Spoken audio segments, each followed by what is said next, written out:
പാകിസ്ഥാൻ കഴിഞ്ഞ കുറേ കാലമായി കടുത്ത സാമ്പത്തിക പ്രതിസന്ധിയിലൂടെയാണ് കടന്നുപോകുന്നത്. രാജ്യത്തെ വൈദ്യുതി നിരക്ക് സാധാരണക്കാർക്ക് താങ്ങാനാവുന്നതിലും അപ്പുറമായിരുന്നു. ഇതിനൊപ്പം ഇടയ്ക്കിടെയുണ്ടാകുന്ന ലോഡ് ഷെഡിംഗ് ജനജീവിതത്തെയും ചെറുകിട വ്യവസായങ്ങളെയും സാരമായി ബാധിച്ചു.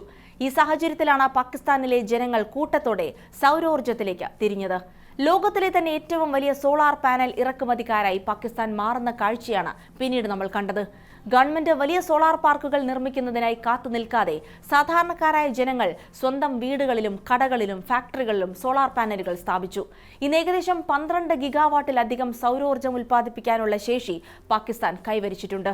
ഇത് ആ രാജ്യത്തിന്റെ മൊത്തം വൈദ്യുതി ആവശ്യകതയുടെ വലിയൊരു ഭാഗമാണ്. ഇറാൻ-ഇസ്രായേൽ സംഘർഷം ആഗോള എണ്ണ വിപണിയെയും ഗ്യാസ് വിതരണത്തെയും ബാധിച്ചപ്പോൾ പാകിസ്ഥാൻ വലിയൊരു അപകടത്തിലാകേണ്ടതായിരുന്നു. കാരണം അവരുടെ വൈദ്യുതി ഉൽപ്പാദനം പ്രധാനമായും ഇറക്കുമതി ചെയ്യുന്ന കൽക്കരിയെയും ഇന്ധനത്തെയുമാണ് ആശ്രയിക്കുന്നത്. എന്നാൽ പകൽ സമയത്ത് ലക്ഷക്കണക്കിന് വീടുകളും വ്യവസായ സ്ഥാപനങ്ങളും പൂർണ്ണമായും സോളാർ പവർ ഉപയോഗിച്ച് പ്രവർത്തിക്കാൻ തുടങ്ങിയതോടെ നാഷണൽ ഗ്രിഡിൽ നിന്നുള്ള വൈദ്യുതിയുടെ ആവശ്യം പകുതിയോളമായി കുറഞ്ഞു.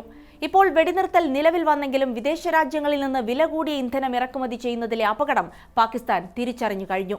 അന്താരാഷ്ട്ര വിപണിയിലെ എണ്ണവിലയിലെ മാറ്റങ്ങൾ സാധാരണക്കാരന്റെ വൈദ്യുതി ബില്ലിനെ മുൻപത്തെ പോലെ ഇപ്പോൾ ബാധിക്കുന്നില്ല എന്നതാണ് സോളാർ വിപ്ലവത്തിന്റെ ഏറ്റവും വലിയ വിജയം. തീർച്ചയായും ഈ മാറ്റം പാകിസ്ഥാൻ ഗവൺമെന്റിന് ചില സാമ്പത്തിക വെല്ലുവിളികൾ ഉയർത്തുന്നുണ്ട്. ജനങ്ങൾ സ്വന്തമായി വൈദ്യുതി ഉൽപ്പാദിപ്പിക്കാൻ തുടങ്ങിയതോടെ ഗവൺമെന്റ് ഉടമസ്ഥതയിലുള്ള വൈദ്യുതി കമ്പനികളുടെ വരുമാനത്തിൽ വലിയ ഇടിവുണ്ടായി.